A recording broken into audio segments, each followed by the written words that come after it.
Hi students, welcome back to Dev digital classes. Students, हम लोग class 10 का मैथ में एक चैप्टर है अरिथमेटिक प्रोग्रेशन यानी कि एपी।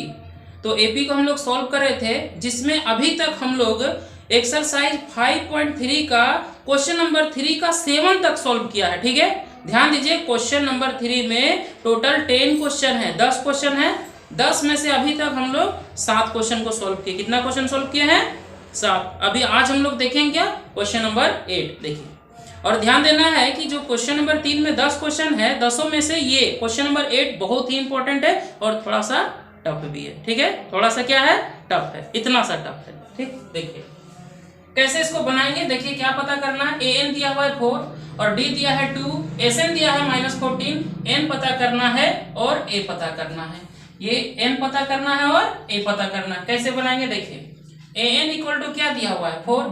ठीक है, तो एन को लिख सकते हैं A plus N minus 1 into D equal to 4। N का ये फॉर्म हो गया, एन का फॉर्मूला कह सकते हैं इसको। ठीक है, एन इक्वल टू क्या? A plus N minus 1 into D. चलिए अब देखिए, ए पता नहीं है, एन पता नहीं है, डी की जगह हम क्या लिख सकते हैं? 2। ठीक है, यहां तक समझ में आ रहा है? चलिए यहां से ए हम क्या कर सकते हैं, देखिए इसको क्या ऐसे लिख सकते हैं। देखिए पहले इसको और थोड़ा सा बढ़ा ले, ये 2 को इससे 2n माइनस 2 1 जा 2। ठीक है, a अब क्या हो गया? 4। इसको उठा के इधर लाते हैं, माइनस में क्या होगा? प्लस में, और इसको इधर ले आएंगे तो क्या हो जाएगा? माइनस में। तो ये टोटल कितना हो गया देख लीजिए, टोटल 6 माइनस 2n। ये हमारा a का कुछ वैल्यू आया n के टर्म में। किस टर्म में? n के रूप में। यहां से डायरेक्ट a हमारा नहीं निकला है, a जो है n के टर्म में निकला है। ठीक है, यहां तक समझ में आ गया। अभी तक हमने कुछ नहीं किया कि an जो था an4, एक तरफ हमने फॉर्मूला लिखा, a जो है मतलब a का कुछ वैल्यू फर्स्ट टर्म हमारा कुछ निकल करके आ रहा है। यहां तक क्लियर है? समझ गए ना? ठीक है, चलिए अब देखते हैं उसके बाद। इसको अच्छा समझिएगा, क्या लिखा हुआ है? Sn minus 14। क्या दिया है? Sn minus 14। ठीक है, चलिए तो इसमें हम क्या कर सकते हैं, अब इसी को लेकर के चलना है। तो Sn इक्वल टू क्या होता है? n/2। फिर क्या होता है? छोटा वाला फॉर्मूला लगाते हैं। कौन सा फॉर्मूला लगाते हैं? छोटा वाला। तो क्या होगा? Sn equal to a plus an equal to -14। ठीक है, अब देखिए n पता नहीं, छोड़ दीजिए। a कितना? a की जगह में क्या लिख सकते हैं? यहां से ध्यान दीजिए, क्या है? 6 माइनस 2n, बगल में है an। तो देखिए n को क्या लिख सकते हैं? यहां पर देखिए n हो गया 4, ये हो गया -14। ठीक है, n/2 फिर कितना? ये कितना हो गया? 10 माइनस 2n इक्वल टू -14। ठीक है, अब इसको इससे मल्टीप्लाई करेंगे, n/2 into 10 minus n/2 into, अब देखिए एक बार इसको इससे मल्टीप्लाई किए, एक बार इसको इससे मल्टीप्लाई किए। बात समझ में आ रहा है? या फिर दूसरा तरीका भी है। कौन सा तरीका है? 2 कॉमन ले लेते हैं। क्या लेते हैं? Common, 2 common. चलिए उससे अच्छा है कि मल्टीप्लाई ही कर देते हैं। n/2 into 10, n/2 into 2n equal to क्या है? -14। 2 5 जा 10, तो क्या बचा? 5n, 2 से 2 कट गया, क्या बचा? n² equal to -14। यहाँ तक समझ में आ रहा है? यहाँ तक क्लियर है ना? चलिए अब क्या करते हैं, देखिए यहाँ से माइनस कॉमन अगर लेते हैं तो ये माइनस में तो प्लस में हो जाएगा, तो इसी को पहले लिख देते हैं। ये प्लस में है तो माइनस में हो जाएगा। ठीक है, इक्वल टू क्या हो गया? -14, माइनस से माइनस क्या हो गया? कट गया। तो इस तरह से हमारा क्या निकला है? n² minus 5n equal to 14। बात समझ में आ रहा है? बात समझ में आ रहा है? ठीक है, चलिए यहाँ तक नोट करिए, उसके बाद फिर हम लोग आगे बढ़ते हैं। ठीक है, चलिए हम साइड हो जाते हैं। देखिए पूरा वीडियो पॉज करके आप लोग इसको क्या कर सकते हैं? स्क्रीनशॉट ले सकते हैं या फिर नोट कर सकते हैं। ठीक है, समझ में आ गया? आगे बढ़ते हैं। अब आगे बढ़े तो बढ़ते हैं। अब चलिए देखिए यहाँ तक समझ में आ गया है ना? देखिए हम इसको इरेज करते हैं, इसको इरेज करते हैं। अब देखिए थोड़ा सा समझिएगा, कहां से बनाए इरेज कर दे। ए हमारा कितना निकला? 6 माइनस 2, इसको ध्यान में रखना है। चलिए इसी को इरेज करते हैं। ठीक है, अब क्या दिया है, इसी को आगे बढ़ाते हैं। n² minus 5n equal to 14, n² minus 5n, इसको उठा के इधर लाएंगे, प्लस में है तो माइनस में n। ठीक है, अब क्या करेंगे? इसको क्या करेंगे? फैक्टराइजेशन करेंगे। ठीक है, देखिए n² -14 ये पता होगा, यहाँ पर 1 छुपा हुआ है, 14 1 जा 14। दो संख्या सोचिए, गुना करने पर 14, जोड़ने या घटाने पर कितना होना चाहिए 5। फिर से सुनिए, पहले क्या करते हैं, इसको और इसको मल्टीप्लाई करते हैं, तो 14 1 जा 14। अब दो ठो संख्या सोचना है, गुना करने पर 14 या उसी नंबर को जोड़ करके या फिर घटा करके कितना लाना है 5। तो क्या होगा 7 2 जा 14, 7 2 जा 14। साथ में 2 जोड़ेंगे तो 9 होगा, लेकिन साथ में 2 घटाएंगे तो 5 होगा कि नहीं होगा, होगा। अब देखिए, लेकिन लाना क्या है माइनस, इसलिए बड़ा के साथ माइनस देंगे, ठीक है, फिर छोटा के साथ प्लस देंगे। 7 2 जा 14, साथ में से दोगे कितना बचा 5, ये बड़ा इसलिए माइनस, इक्वल टू 0।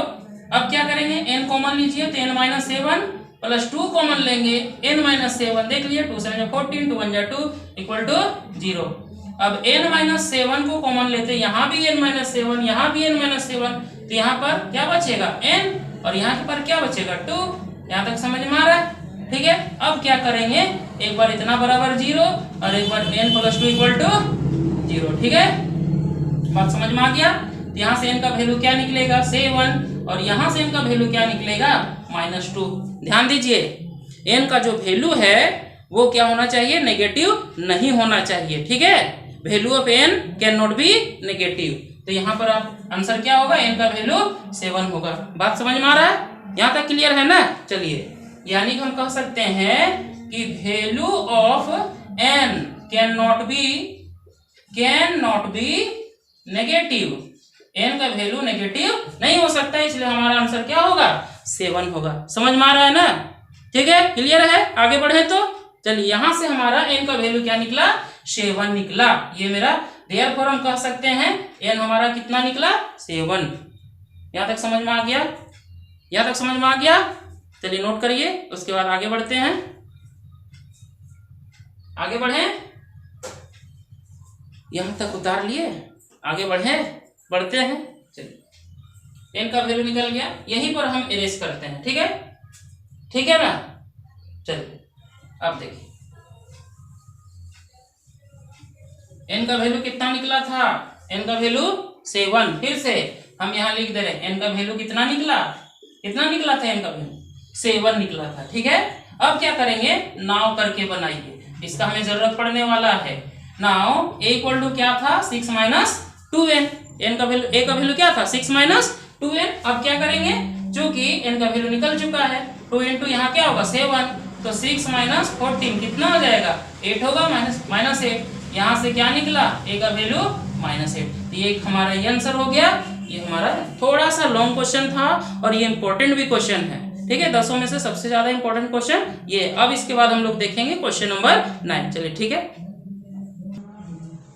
चलिए अब क्वेश्चन नंबर 9 को सॉल्व करते हैं, ठीक है। देखिए क्या दिया हुआ है, a दिया हुआ है 3 और n कितना है 8, s दिया हुआ 192 और d कितना है, d हमें पता करना है, ठीक है। हालांकि देखिए यहाँ पर SN होना चाहिए, n टर्म का सम दिया है कितना 192, ठीक है। चलिए देखते हैं अब, तो इसी को लेकर के बनाते हैं।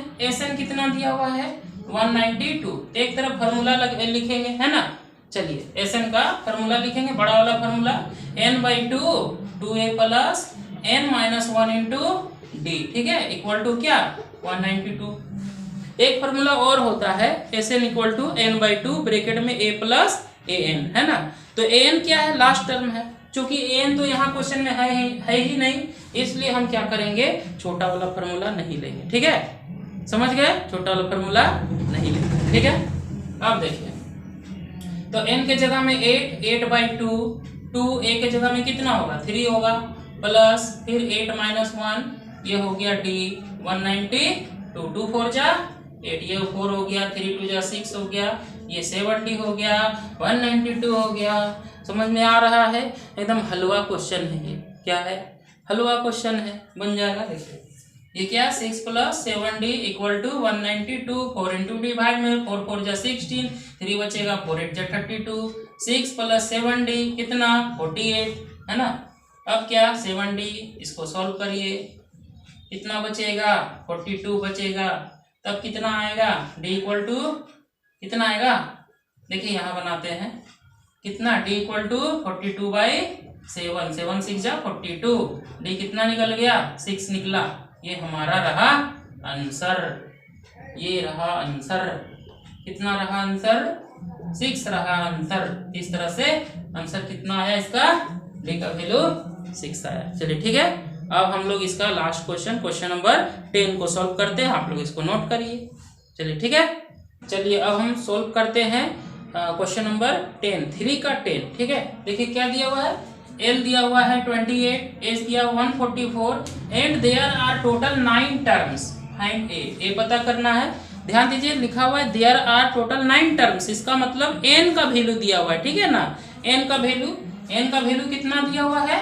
9 दिया हुआ। इस पर ध्यान दीजिएगा, एन का वैल्यू 9 और 9 टर्म का ही सम दिया हुआ है 144। मतलब इसको S9 समझ सकते हैं। बात समझ रहे हैं? जैसे Sn इक्वल टू 144, तो इसको क्या समझ सकते हैं? S9 equal to 144। ठीक है, चलिए कुछ भी है, इसको सॉल्व करते हैं, है ना। देखिए क्या दिया हुआ है? S दिया हुआ है कितना?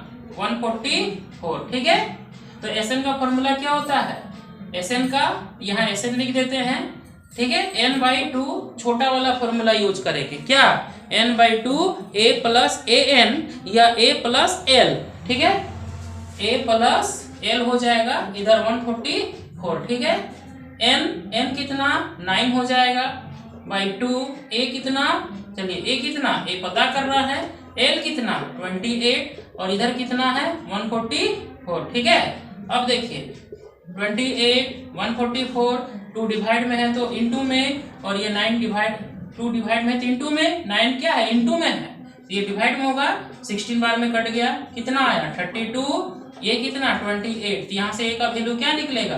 32/28। समझ में आ रहा है? क्लियर है ना? ठीक है, आगे बढ़ते हैं। चलिए यहाँ से क्या निकलेगा हमारा आंसर? a निकलेगा। a का आंसर आ गया। और ये भी बहुत आसान क्वेश्चन था। ठीक है, ये भी बहुत इजी क्वेश्चन था। ये क्लियर। इस तरह से हमारा 3 का 10 क्वेश्चन क्या हो गया? कंप्लीट हो गया। ठीक है, इससे पहले का क्वेश्चन प्लेलिस्ट में सेव है, आप वहां से जा करके वीडियो को देख सकते हैं। ठीक है, इसके बाद हम लोग क्वेश्चन नंबर 4 को देखेंगे। ठीक है, क्लियर है? यहाँ तक समझ में आ गया? ए कितना निकला? यहाँ से 4 निकला। ठीक है, चलिए अभी इस वीडियो में इतना ही। अब हम लोग नेक्स्ट क्लास में देखेंगे। Thank you, bye bye, bye bye.